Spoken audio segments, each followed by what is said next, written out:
Okay, so after my second child was born, very shortly thereafter, I noticed that there were issues with my husband Jerry. He wasn't able to finish a task. He was okay, but there were just these little things that he just wasn't able to do. And one of the things he wasn't able to do was take care of my newborn, and he wasn't able to take care of my 2-year-old either. He just could not figure out. He almost would forget like they're there. So we decided to go to see several neurologists, and sadly, a few years after that, he was diagnosed with early Alzheimer's disease, which actually turned into frontal lobe dementia. They were back and forth. The diagnosis, the prognosis actually is the same for both. So it was being treated for Alzheimer's disease, and it really started off on a journey for 15 years of living with Alzheimer's disease, raising my children, and ultimately dealing with his loss. So that's sort of it in a nutshell. And what we're doing today is my daughter, who's taking pictures. Hello.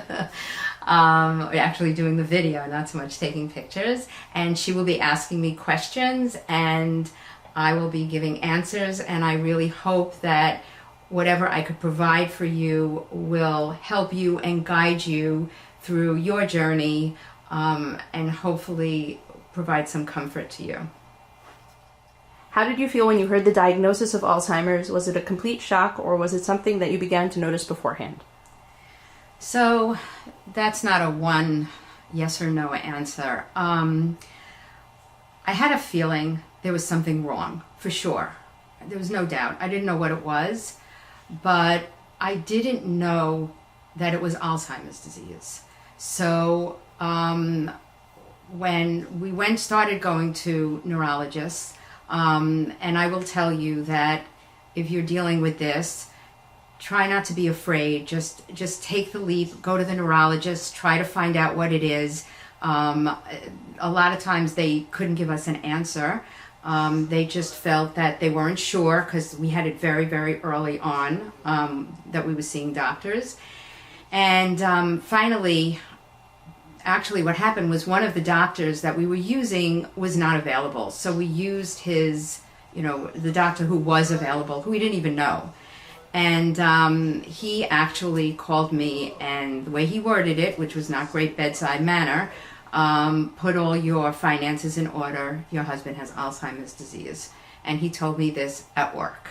So I don't know if any of you physicians are listening to this, but it's just not the way to tell somebody. I completely broke down at work. I was pretty much having a panic attack. One of my supervisors came, and she was lovely. She held on to me. And I was terrified. I was really terrified, because I didn't know what to expect. I didn't know. I had 2 little kids. I didn't know what was in store for me. And even though right now Jerry was fine, I had to tell him that news too. Were there anything, I'm just going to ask this question just because it's like a question off of this one. Was there anything that Daddy was exhibiting, kind of, that like you weren't really catching on? Okay, so one of the things, he was a great worker, employee, I guess. He was always working, he was always doing well. And one of the first things that started to happen was he was let go from one of his jobs, which was very unusual. So he started another job, but I noticed that job he was having a hard time with too. So one of the things he taught was Regents biology. And I actually had to help him mark papers, because he couldn't quite get through marking papers. And to me that was a flag, because he was a brilliant guy. He always worked. He did a million things. He juggled tons of things in his life. And all of a sudden I noticed that he would start marking papers and he would fall asleep, or he couldn't do it. And he would say to me, I don't know why I can't finish anything. And that was the first flag. We weren't fighting. There wasn't anything out of the ordinary. He did have some trouble taking care of my newborn, but for the most part, he was fine. But that really was the flag. That's what started it. How did you speak to your children about the diagnosis, the prognosis, the journey ahead, and as the time drew closer, the topic of death? So there were a lot of years for that. It started when my kids were 3 and 1. So, and it went until they were like 17 and like 15, right? So over the years, each age of the kid has to be addressed differently, like when kids reach different milestones. One of the things that I tried to do was try to be perfectly honest. I didn't want to lie, but then again, I didn't want to scare them. So it was a balance. So when they were little, it wasn't such a big deal. It would be, Daddy can't play this game with me. And I would tell them, Daddy's not well and he has trouble, playing games. And then they might be sad. We would try to talk about that. But they were really, they really couldn't grasp. They couldn't grasp the idea that this was an illness that was really going to ultimately destroy him. And I didn't want them to grasp it, honestly. I didn't feel like it was necessary. When you get a diagnosis of Alzheimer's disease, or I think anything else, it feels like the floor leaves your feet. And there you are hanging over an abyss, and you really don't know how you're going to go forward. And the key is, it's almost like when you're in what do you call it with the water? River. No, when you're in the water. Rapids? Currents. When you're in the currents. What is it not called currents? Oh. What is it? Yeah, these are senior moments. Oh my goodness. Senior moment. Senior moment for me and for her. Yeah, it's 30-year-old senior moment. You want to just shut it off so we can... Riptide. The riptide, okay. So, I don't know if you can... It's personable. Okay, it's personable, yeah, it's real senior moments. Anyway, it's like when you're in a riptide. So what they tell you in a riptide, don't fight it, and sort of swim on, like, with it, and then eventually you'll be able to go to shore. And I found that's really good advice when you are hit with a diagnosis and you're trying to handle it, because you're dealing with the person who was diagnosed. I was dealing with my 2 young children. I was dealing with my own emotions, and on top of that, I had to go to work. I had to function. So with each age, I would see what's appropriate to talk to them about, and that's how we would address it. Ultimately, at a certain age, I don't remember what age, I did put them into therapy. I was 8. You were 8? I was around 8. So one daughter was 8. My other daughter refused to go. So I had to be respectful of the one who really, really, dug her heels and she refused to go. I didn't want to make things more difficult for her, but I will say that I think therapy is very important. I don't know, looking back, I don't know if I should have pushed it or not pushed it. We did family therapy. We did family therapy. Also, I became part of the Long Island Alzheimer's Foundation, and they were fantastic, and they took him in. This was when my kids were older, and I used to go to a support group there. I would bring them there. They would talk to people. One of the things that, for me at least, Alzheimer's usually is an elderly disease. Not many people who had Alzheimer's disease had young children running around. So I was dealing with something that was very, very unusual. There were not many things available to me because I was in an elderly illness, dealing with an elderly illness, and yet I had these 2 little kids. So as time went on, though, they realized that that this was permanent, and he probably wasn't going to make it through. When in 2001, You're talking about when he had the seizure? When he had the seizure. That was January 1st. It was New Year's. Right. 2001. I was 11. Okay. Wait, no. 2001. I was 10. Okay. So when my older daughter was 10, and then my younger daughter was like 7, 8 years old, my husband had a seizure, and we were no longer able to keep him at home. While he was at home, there were issues, but he was home. But once he got very sick, I really had to put him into a home. He couldn't walk up steps. He was very confused. He was getting up in the middle of the night. So I had to put him in a nursing home. And that's when I really had to talk to them about, that he's probably not coming home, that I don't know if he's gonna, I'm not sure what's in store going forward. But I think as time went on, they realized that, I guess you realize that he was not going to survive at some point. Right? Yeah, it was a topic that was brought up with people. Yeah. Like, I remember people bringing it up with us. Yeah. Because not everybody knows how to talk to children outside of your family. Right, yeah. So people would ask us, and people would mention us, and eventually the Band-Aid ended up getting ripped off. Right, yeah.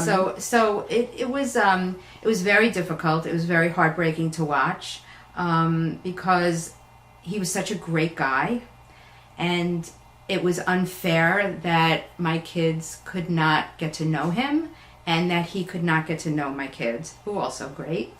But it was a really, really hard balance, and I was grabbing at any resource that I was able to grab.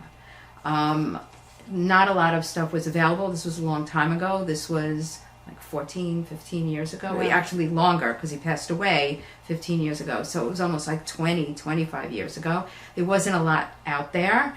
They had a big sister. High school girl would come over. I don't even know if you remember this. No, a girl would come over and do homework. There were the school. I was very truthful with the school, very honest with them. I was honest at work. That helped.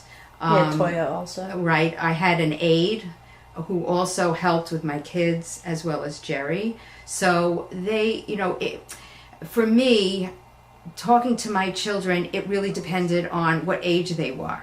We did drawing. I was very big on sitting with toys with like little people, like classrooms, The playhouse, the playhouses, playhouse thing? right? The playhouses, because what I would do is I would leave them in the living room playing with the house, and I would be off in the kitchen. But I really would not be off in the kitchen. I would be watching them and see what they were doing, because when they're little, they can't verbalize their feelings. So.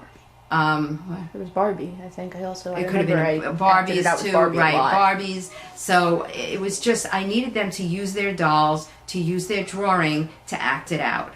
And a lot of times, like, there was it was hard to figure out what to do right. I don't know if I did right, if I didn't do right. Thank God my kids are okay, but it was rocky. It was very, very rocky, and sometimes I had to make decisions that were, a bad decision and a worse decision, and I had to go with the bad decision. So it really depended upon how old one of my daughters was and who they were, that I was able to address the illness.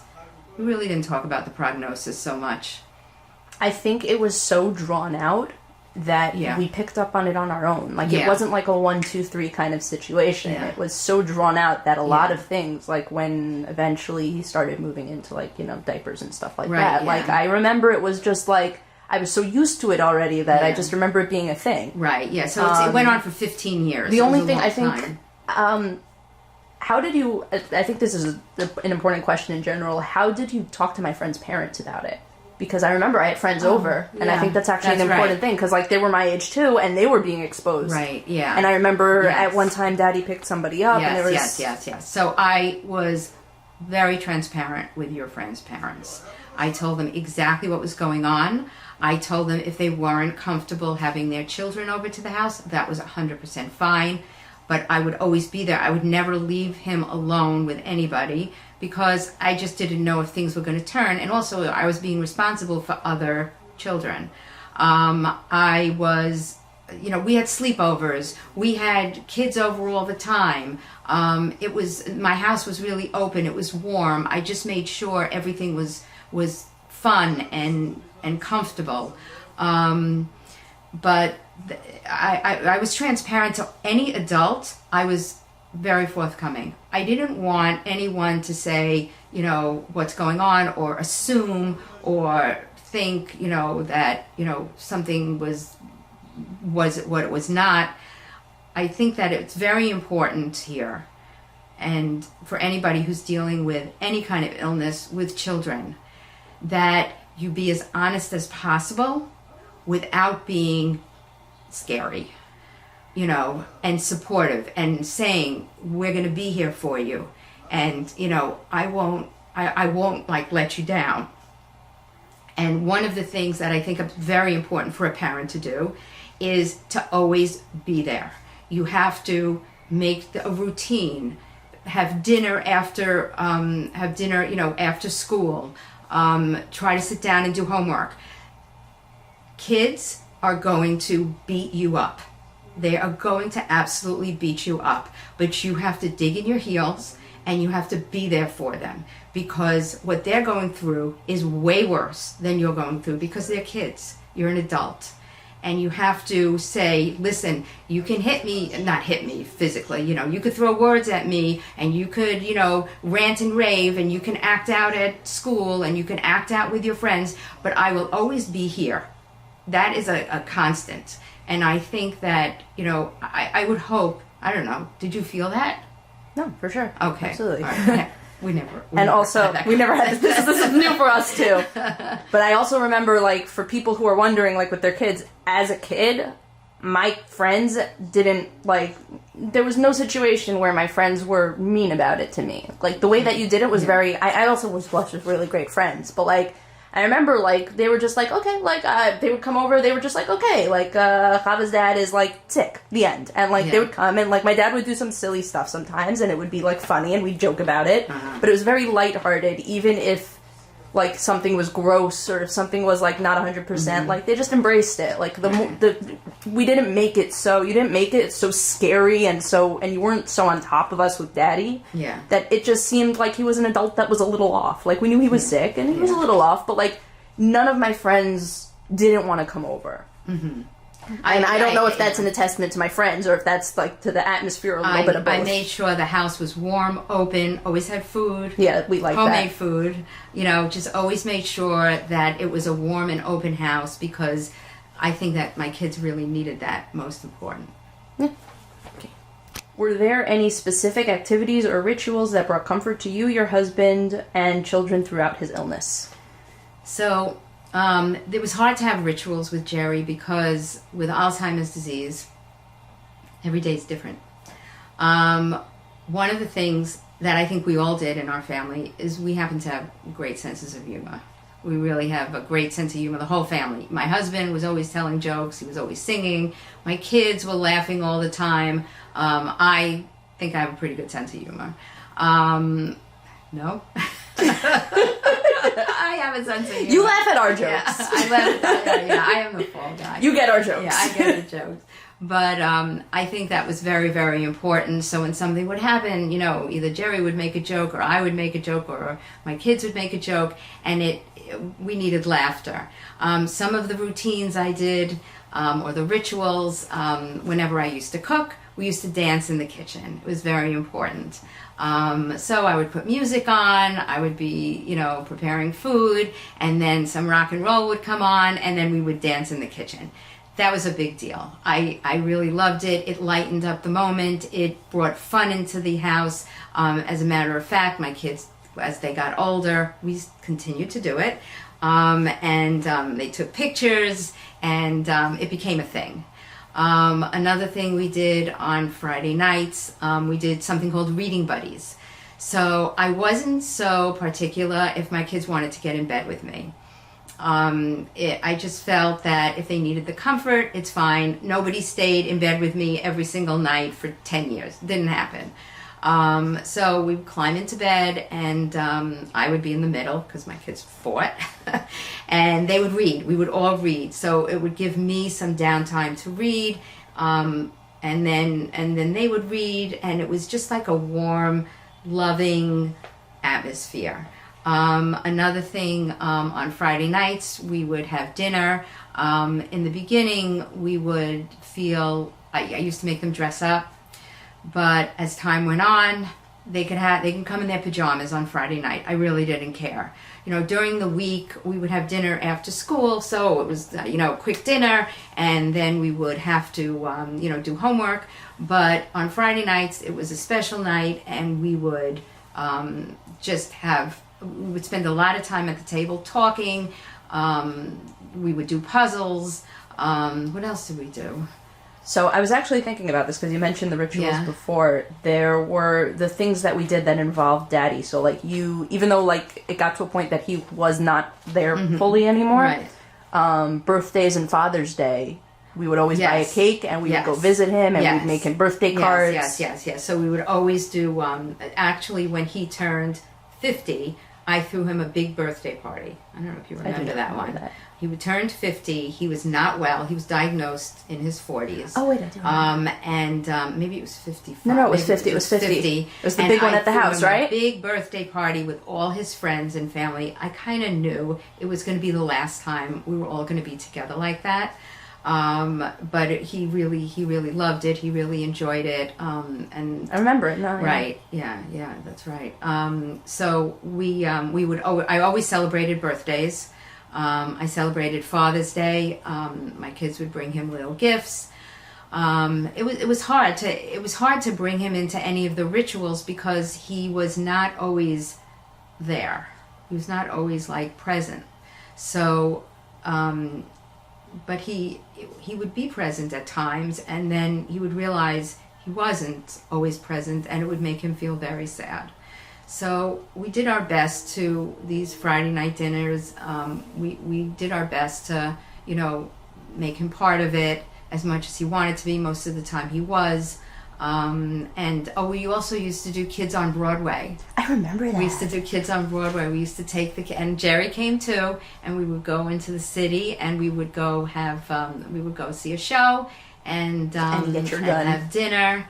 Unfortunately, that was really short-lived with Jerry, but it's something I continue to do with my kids. Also, I don't know, this was more earlier on, but you guys did bedtime rituals. I remember specifically the bedtime rituals because first Daddy would come in and then you would come in and like you guys would have like your own little moment with me and then with Shawnee where you would sing us like 2 or 3 songs that you guys chose out.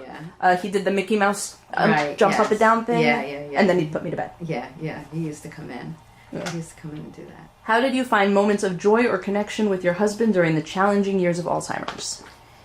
So, that's a big question. It was hard. It was really, really hard. He and I were... Well, one of the things that we talked about when he was first diagnosed, he was terrified. He really was terrified. I made a promise to him that I would take care of him to the very, very end with dignity and not abandon him. One of the things that he did was he had to trust me. We had to transfer everything in my name. And he knew going forward that he wasn't going to be aware and he wasn't even going to know what I did or what I didn't do.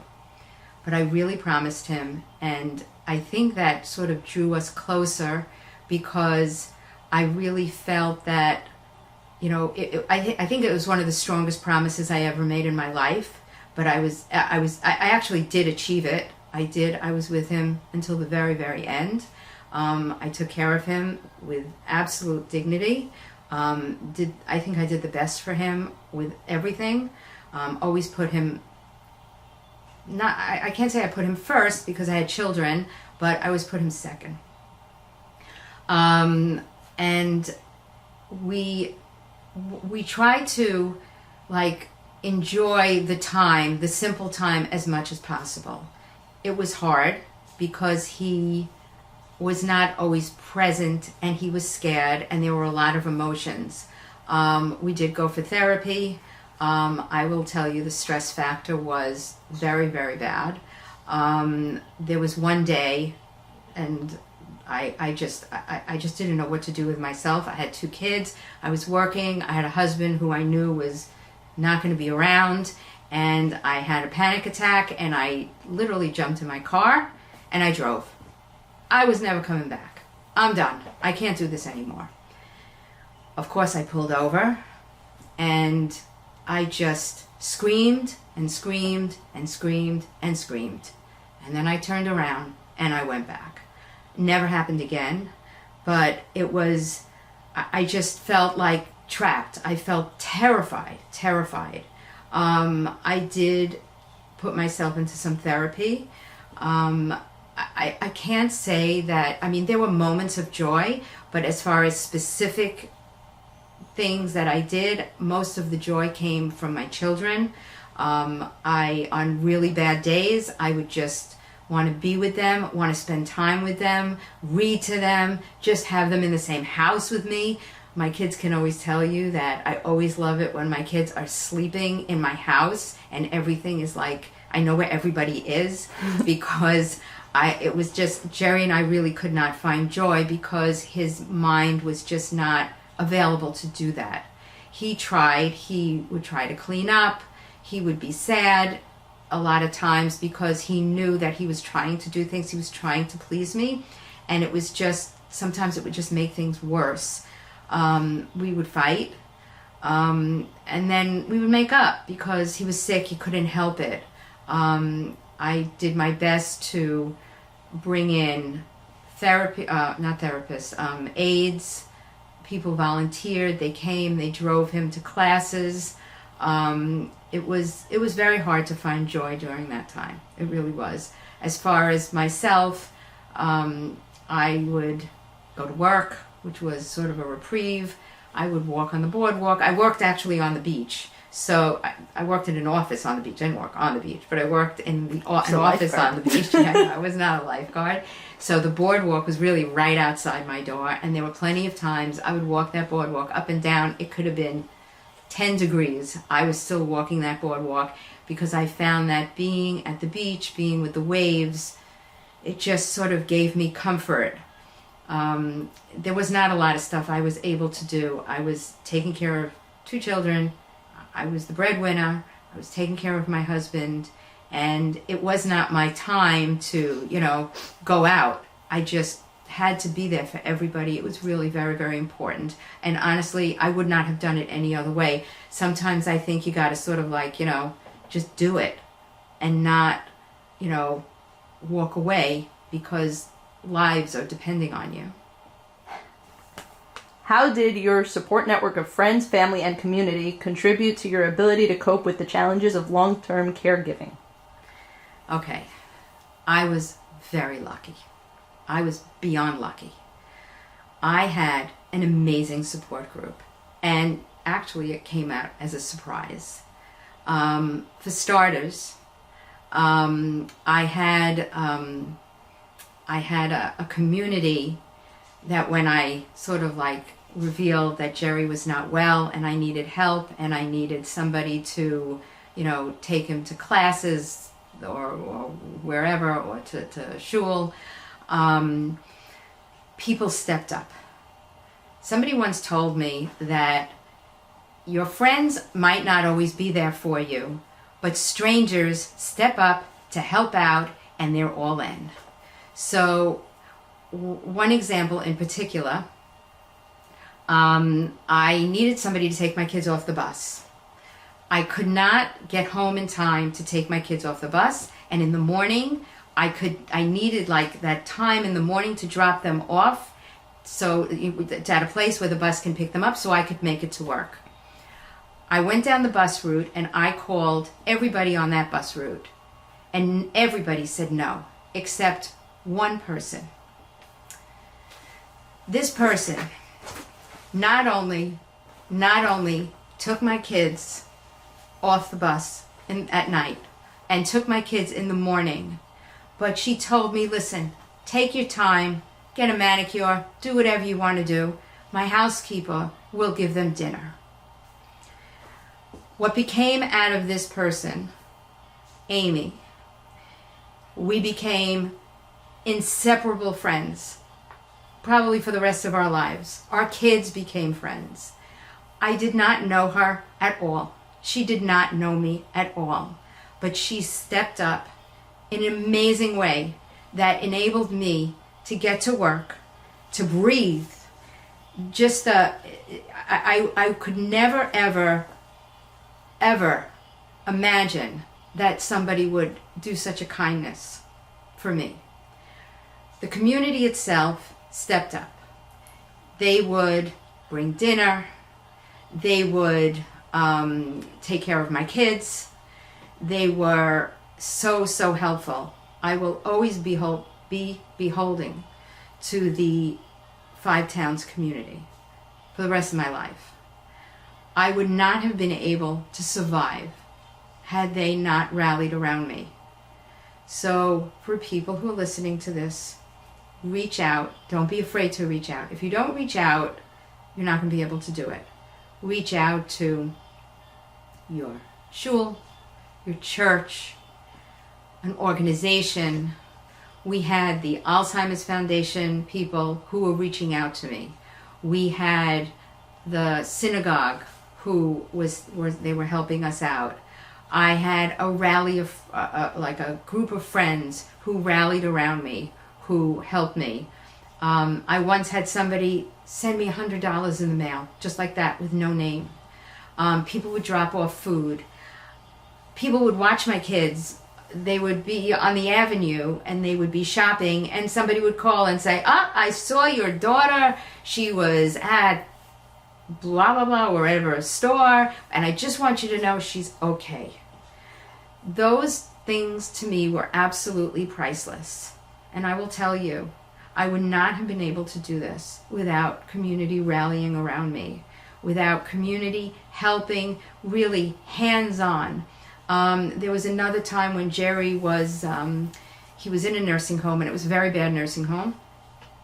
And they took away all his medication, and he crashed, and they put him into St. John's psych ward. It was bad. It was really bad. I think that was the lowest point. I was beside myself. I didn't know what to do. I was really beside myself. The person, Amy, who actually took my kids, took me by the hand and said, we're going to sit in that psych ward until we move him into the medical ward, because the psych ward was crazy. Yeah. So she sat with me till 2 a.m. in a psych ward where there were criminals, where the nurses really just let everybody wander around because they wanted to get rid of us. And finally, because we weren't leaving, we got him moved to a medical floor. In the medical floor, Jerry was a mess. He was really a mess from head to toe. They had him in restraints. It was very bad. I was beside myself. My boss, Richie, showed up at the door, sat me down, brought me lunch. Even though he had no power of attorney, he went out, he started screaming at the nurses that they needed to clean him up, that he needed to have food, that these nurses were running around and doing stuff because he's a big guy. And then they came with food. He kept telling me to sit, and he fed Jerry because Jerry wasn't able to eat on his own. These are the angels that walked into my life and saved my family. And I don't know if they'll ever hear this, but honestly, I would not have been able to do well by my family had it not been for these wonderful, wonderful people coming into my life. Okay, some other things. As my kids got older, my girlfriend Karen wound up taking my kids in after school also, giving them dinner. They used to stay there sometimes late so I could go visit the nursing home. And then when Jerry was home, Neil and Robbie would come by and take him to shul on Shabbos. They would take him to shul. But I think they would walk him in the mornings every morning. So this other guy Morty That's would take him in the morning to shul. It was just these people. They figured out they were figured out how to help me on all different levels, on how to drive Jerry to places. Some of the women drove him to doctor's visits. Some of them took care of my kids. Some of them, tried to take care of me. I would be able to cry on their shoulder, but everybody really took care of us. It was almost like, it always reminds me of It's a Wonderful Life, when he's at the bridge and he's ready to jump and he thinks that everything is like gone to hell. And then all of a sudden he realizes, when the community rallies around him, that, he has such wonderful friends and you can get through anything with those friends and family. And that's true. That's true. So I will tell you that reach out to people. Don't be shy. Don't be uncomfortable. People want to help so badly. They really want to do stuff for you. It makes them feel good. And then down the road, you can repay it in different ways. The way I repaid it is, believe it or not, I got a call about 2 years ago, which is way after Jerry's been gone, and most of the people in the community are like up and out. And in an account, they found a nice amount of money for me. And he called me and he says, you have this money sitting here. You never used it. It's here. It's sitting here. What do you want to do with it? I gave it all back to the community. I gave it to the soup kitchens, the support organizations that were in my community. I gave every cent of it away. I didn't use a penny of it for myself. I just felt that I wanted to give back to the community because they were so wonderful to us. They really were so wonderful. And, I do it quietly, but, hopefully they could, I don't know how I'm ending this. Understood. Going forever, right? Like as you're talking about it, I'm remembering little things, like when it would snow, people would show up with the snowplow. Whitey would show up with the snowplow. These are the things, but people want to do it. They want to do it. And it's little. It's like, you don't have to do these big, grandiose acts of chesed. It doesn't have to be. It could be little tiny things. Right. It could be little tiny things. It doesn't like matter. Shoveling a front lawn. Sometimes when I would come home and my walk would be shoveled, I would be crying from I would be so touched. Or if somebody would clean off my car. I still cry when someone cleans off my car, actually, because I just, I appreciate any little kindness that anybody does. And also, just to add on, as I got older, the community resources also, there's a lot of hidden resources that exist that if you were to, ask around, they exist out there. So there was one I know that they paid for my therapy when I was in my mid-20s. They paid for, I think it was up to $1,000 worth of my therapy. And that's what they do. There's a whole organization. Now there's more. Yeah. There's definitely a lot more available. So I know that one of the things I always had trouble with was homework. And now I believe that they have an organization that when there's somebody, a family member who's sick, they take the kids and they do homework with them. And they, that homework was a killer every night. It really was. And I just didn't have the bandwidth to do it. I didn't even have the smarts to do it. It was way over my head, half of it.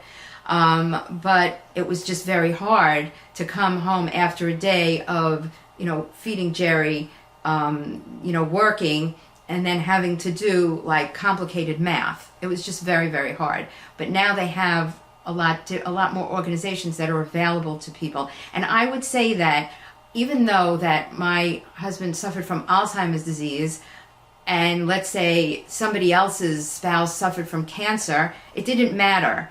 I would reach out to the organizations that, helped people with cancer, because my kids were well, they were just dealing with a sick parent. So I would sort of like, sort of MacGyver, like organizations, so they could help my kids. What self-care strategies did you find most beneficial in maintaining your own well-being during the difficult times? Okay, so one of the things that I did was when my kids went to therapy, I wasn't part of it, I would go next door to get a manicure. I went every week. I got to know the ladies there. I still go to the same place so many years later, though I don't know the ladies there anymore. They left. But I always went for a manicure there. I always made sure that my hair was done. Once my nails and hair were done, I felt like a human. I couldn't afford a lot of clothes. I would make the effort, to look nice and to look put together. But I really tried to keep my hair and my nails, in pretty good condition. So at least when I woke up in the morning, I had nice hair, nice nails, and that was helpful. I did go to therapy now and then, not a lot because the money really wasn't there for it. But I tried to go for therapy. I walked on the beach, as I told you before. That was important. And pretty much, at the end of the day, so one of the things, I don't even think my kids knew about this, at the end of my night, I would always watch Frasier because it was a very funny show. I forgot. And it would end my day. I would be laughing. I don't know if you guys like Frasier or not, but I really, really enjoyed the show, and I would go to sleep right after it. So I would end my night on like an upswing that, I would be laughing at the end. Were there any unexpected sources of resilience or strength that emerged during the course of your husband's illness? So one of the things that we had to do was we had to get our finances in order. We had to get our paperwork in order. And that was something that I was not really familiar with. I wasn't sure what to do. Jerry's parents were alive. Of course, totally heartbroken.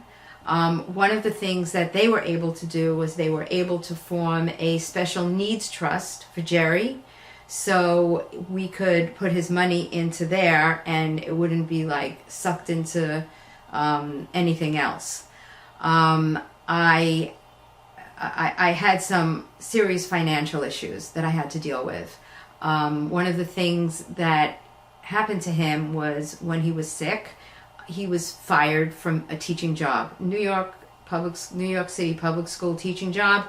They actually threw him out, which was illegal. And somehow I found the strength to not only fight it against the union, against everything, but I found the strength to get him a pension. It was very, very hard. I was getting death threats. I was up against the teachers union, which I don't have to tell anybody who knows anything about the New York City teachers union. It is all powerful. And finally, I was a pain in the neck. I was showing up at places. I was crying. I was begging. I was threatening. I was talking to other teachers. And you mentioned going to the news at one point. I threatened to go to the newspapers, but I did not. And then finally, I opened one of the UFT newspapers, and there was I forgot his first name. His last name was Pappas, and I called him, and I spoke to the secretary there, who listened to me. I don't know what her name was. I probably knew it at the time, but it was many years ago. And I spoke to her and I told her what had happened. Tom Pappas, that was his name. She in turn spoke to him. And then all of a sudden, miraculously, I was getting phone calls saying, we're on the same page, right? We're okay. You're fine. You're fine. 1, 2, 3. They put everything in order. And he was able to get his pension, but it took 2 years, and I will tell you that I don't know where I found the strength when one of his supervisors called me and told me I should watch my back and I should watch my children's back. Clearly threats. I was terrified, but I refused to back down because I knew without that pension, we would be sunk. And I had to get it. And I don't know where I got the strength from to carry on. I actually have never been able to throw that file away because somehow I gathered everything I had and I was just going to fight until I won the case. I mean, it never really turned into a case, but I was going to fight until I found that one person who was going to help me. And it did take a full 2 years, but we did achieve it. So one of the things that's very important is the financial situation. You have to see an attorney. You must see an attorney to talk about estate planning. You have to be on the same page with your spouse. You have to be transparent. No surprises.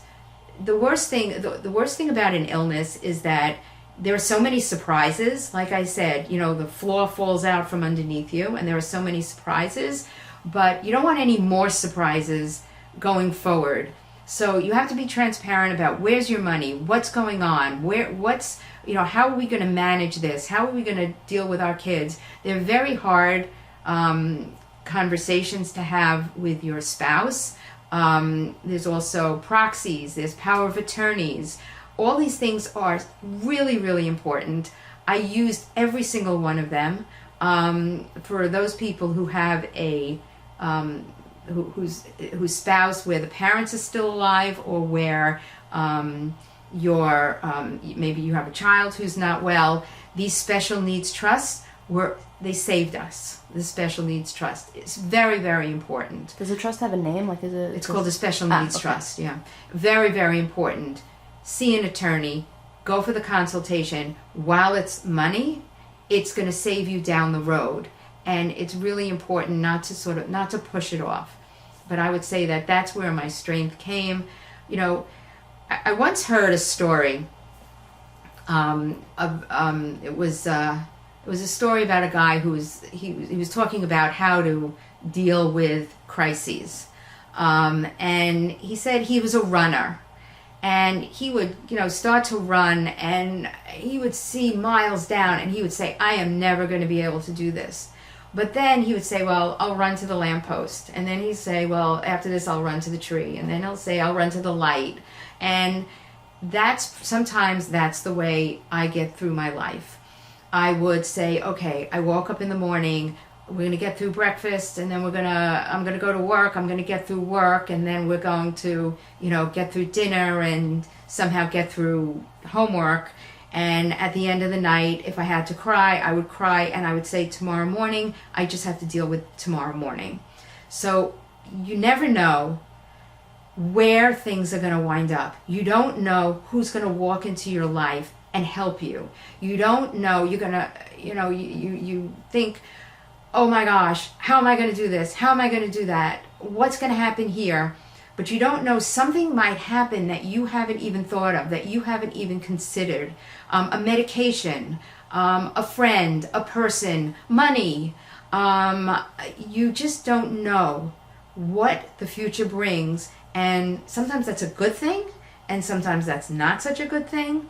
But when you're, in quicksand up to your neck, saying, well, I don't know what tomorrow's going to bring, is actually a good thing, because most of the time, something opens, some window opens, some door opens, somebody walks into your life and says, listen, I have a family member who can, had this too, and this was the name of the doctor, and he did amazing things.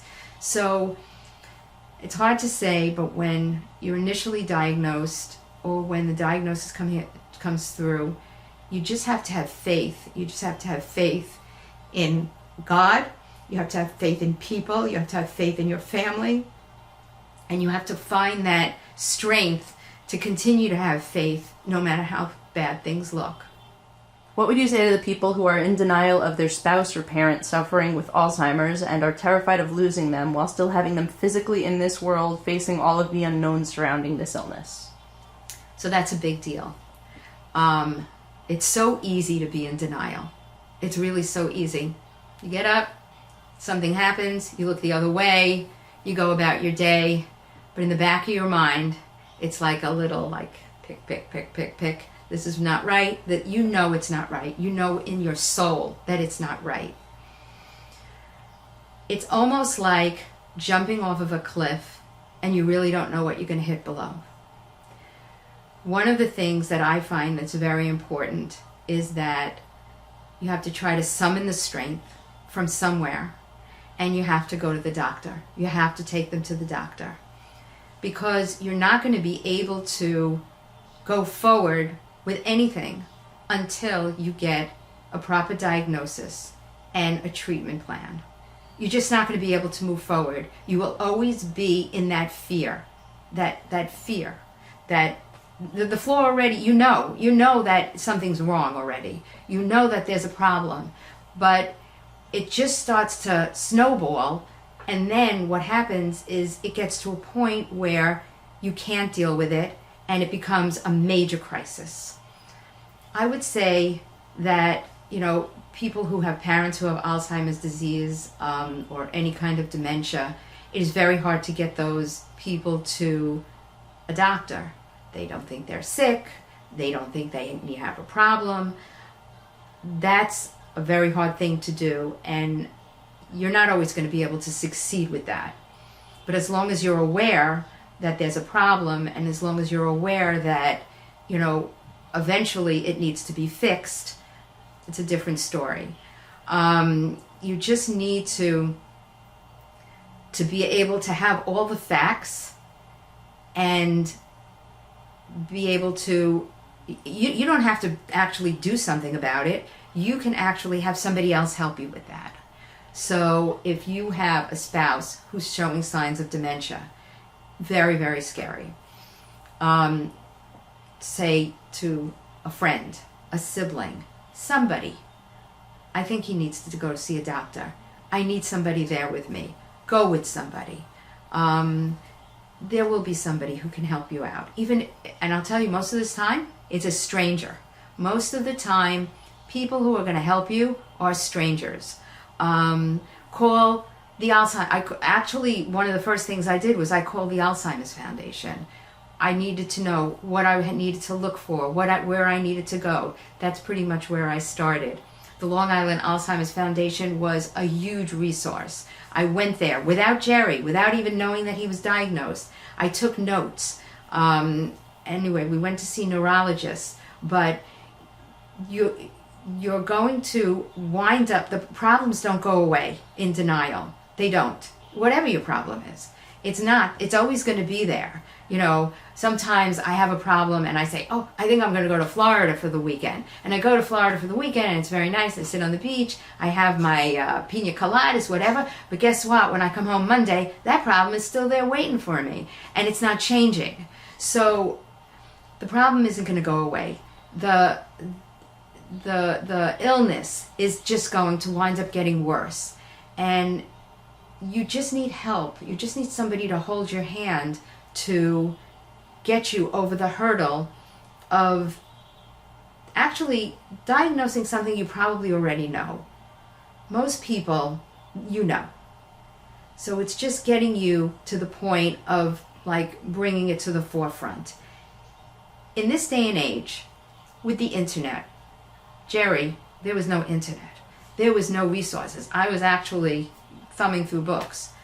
With the internet, with being able to speak to a doctor in Israel or in France or in California, it's a whole different ballgame. People are supportive. People basically want to help. Doctors want to help. They want to bring you to the best doctor. They want to point you in the right direction. Don't be afraid to go over that bridge, because there are so many resources out there, support groups, people who are just willing to, drop off dinner. It's so important to make that step to come to terms with what you're dealing with. You're probably having sleepless nights now because you know something's wrong. You're going to have sleepless nights anyway after it's over, so nothing's really changed. The only thing that will change is that you will not have that feeling of being powerless. You will be able to feel a little bit more able to do something. And that actually builds up your confidence, and you feel like you're actually doing a service to that person. One of the biggest things I think anybody can do, and I'm going to end with this, is guiding somebody through their illness. I don't know if this is the right way to say it, but it is an honor to be beside somebody to help them through an illness. It is an honor. You are taking care of somebody's life. You are making their lives kinder, gentler, easier. They're terrified. They're the ones that might be leaving you. And you're telling them, listen, I'm going to hold your hand until the very, very end. I'm going to be there for you because you should never feel alone. And what happens is you don't feel alone. You feel like you're doing something to help this person that you love, that you can give them such a comfort and that they know that you're there. And when Jerry passed away, I was there when he passed away, I just felt that I guided him out of this world, and it was really an honor to do so.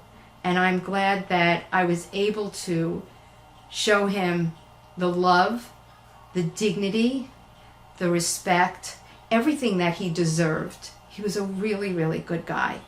He deserved only the best. He deserved to see his kids grow up to be such wonderful, amazing people. Stop it. But he really deserved, as everybody deserves, to be able to live the rest of their lives knowing that they are loved with dignity and with really deep caring. And I don't think they'll ever really feel alone as they go on with the rest of their lives.